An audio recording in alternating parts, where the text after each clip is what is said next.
Mama, do you love me now, Mama? Change the channel. Wow, I've arrived. I hate it.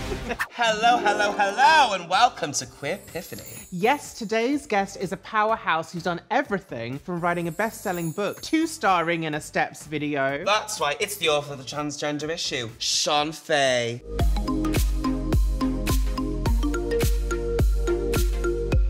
How are you doing, baby? Hi, girls. I'm doing very well. Thank you for having me. Thank you for baby, the pleasure's all coming. ours. Just before we get started, I think it's time for a little tipple, don't you? Oh, yes. Sustenance. Oh, gorgeous chin chin cherubi. Dripping. Oh. Absolutely gorgeous. So, Shon, baby, what is your Queerpiphany? My Queerpiphany is Cabaret with Liza Minelli from 1972. Camp! I love it! Okay, so I loved The Wizard of Oz when I was a child. Obviously, that's giving camp foghorns. Like, there's something queer about this kid, like being able to recite the entire of The Wizard of Oz. And then when I got a bit older into my teens, I found out more about Judy Garland, all the kind of the tragedy. And then I discovered Liza Minelli and Cabaret. So I first watched Cabaret when I was about 18. It just hit me at the exact right time in my life. Set us the scene for the very first time that you put in that VHS. VHS? How old do you think I am? Well, just between us girls. It was a DVD, at least, a mini disc. Okay. No Blu-ray over here. Okay, so when you went over to Blockbusters and got that DVD, set us a scene. What was going on in your life? So the scene would have been that I was at university and I was like at this point of change in my life. I had been at a very repressed all-boys school, very like hyper-masculine environment. And I knew I was queer on some level, but like at that time, trans representation was not great. No. And like I'd sort of started to say I was gay, but like very unsure of that identity, was presenting more and more femme. The first time I watched it, I would have felt, I don't know, like this like sense of recognition as well. Sally Bowles, played by Liza Minelli, was a cute little brunette as well. Sleeping with low-key bisexual men. It was very me. For our younger audience who might not have ever seen it before, how would you describe Cabaret to them? Yeah, so Cabaret is a musical set in interwar Berlin between the First and the Second World War. Dark times. Set in and around this club, the Kit Kat Club. And they used to have the, Cabaret, which was kind of a bit like drag shows now. And it's about an American living in Berlin at the time who is kind of lost in her life. And she starts like a love triangle with these two men, and they're both queer as well. And then in the backdrop, what you've got is the rise of the Nazi Party, and this kind of free queer life that they're all leading is gonna come to an end. Right. But the songs are good and it's very sexy. Oh, you love this Cabaret, baby. So what was the significance of that story to you? Musical theatre typically is considered like a light art form, but Cabaret and maybe a couple of others like Chicago are different because they're a bit darker. Yeah. And I feel like it chimes with the queer experience because there's this fabulousness and extravagance and ridiculousness as well, like people bursting into song. Yeah. It can also come from like have a place of pain with it, and it's political as well. There's this idea that there's this freedom and bohemian lifestyle, queer lifestyle happening in Berlin, but there's the constant threat. And I'm a political writer, and I'm, part of my job is to like identify the political environment that we're in and take notice and like fight back before it's too late. So like that really resonates with me. So when you watched Cabaret, did you see any parallels between Sally's life and yours? I mean, yes. I mean, I've got main character syndrome, so of course I did. And at that time, when I was like a teenager, I think a lot of queer teenagers, we have these dual experiences where there's a lot of pain and sadness and not knowing who you are and confused and looking around and trying to find your people.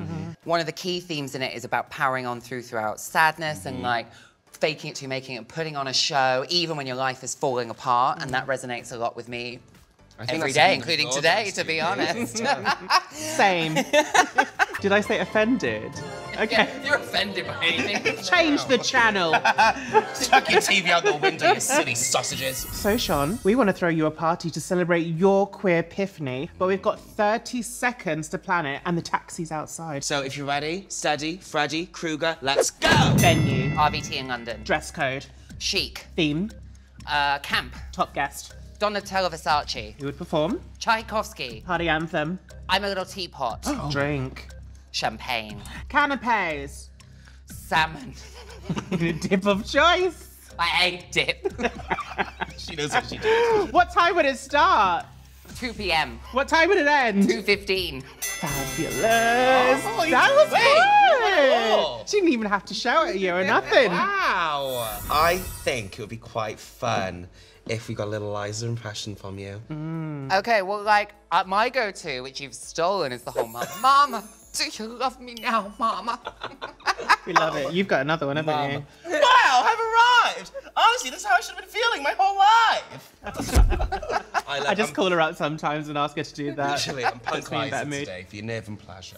When you watched Cabaret and then you started finding your own way within the cabaret scenes, did that change how you saw your young adulthood in terms of understanding your own queerness? Yeah, I think so. Well, I think it allowed me a lot of space to explore my gender and transness before I had the language to do that, because I wasn't someone that came immediately to, like, you know, I'm a trans woman. It was like an evolution. Right. And the thing is, it wasn't always safe to do that in like the daytime context I was in, whether that was university or like early jobs. But like, I could experiment with gender nonconformity, and because it was like a show, like it allowed me space to like have one area of my life where I was able to do and look however I wanted. And then when I got to a stage where I was like, oh no, like this goes deeper.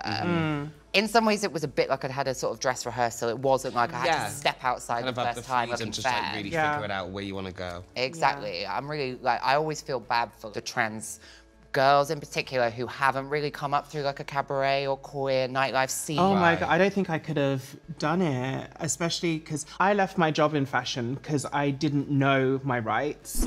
And also I didn't feel supported within the workplace. And I think 1 in 3 employers were found to say that they wouldn't, or they were unsure whether or not they would hire a trans person. Yeah, totally. So it's still, you know, massive pressure to transition within your job is huge. Still a daily struggle. Yeah, so cabaret and nightlife spaces, queer venues, all of it, everything, all of the spaces that are within our culture and community are so important, especially for this reason. Yeah, and I think it's also really good that often in those spaces you mix, like you might have like trans people alongside like gay people, drag queens. Oh God, and baby, it's kind of like integration melting in the Go-go nation. boys, sex workers. Yeah, twinks and wigs. Yes, don't forget the twinks and wigs. Liza impressionists. It's all going on.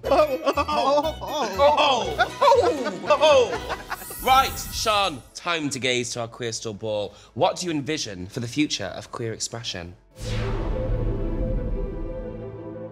First of all, my big prediction is eyebrows are going to make a comeback. People are going to stop shaving off their eyebrows. The other thing, I don't know, I feel like we're at a time when we are having to take ourselves more seriously, especially trans people, right? Like we have to, because our rights are under threat. I enjoy the spaces where we can have a bit more fun with it. And I would love that fluidity and that fun to be there in the daytime, on the street, in the workplace. And so I hope that there's a kind of like, who cares what my exact identity is? Maybe I'll change tomorrow, maybe it works. It's going to be exhausting to have to constantly be so serious and so, you know, political 24/7. Yeah. Whatever happened to fun? Right? No one else has fun these days. Fun anymore. Now it's time for the part of the show where we honour Shon's Queerpiphany and make sure it has its place in the history books. Specifically, this history book, the book we like to call the LGBTQIA. Which, as everybody knows, stands for the legendary giant book that Queerpiphanies are immortalised in for always. So, Shon, please, take it away. Thank you to Sally Bowles for teaching me how to do my eye makeup. Thank you to Liza Minelli for being Judy Garland's daughter. And thank you to Cabaret for teaching me that it's never good to sit alone in my room. Wow, that was amazing stuff. Thank you so much. So inspirational. You know what?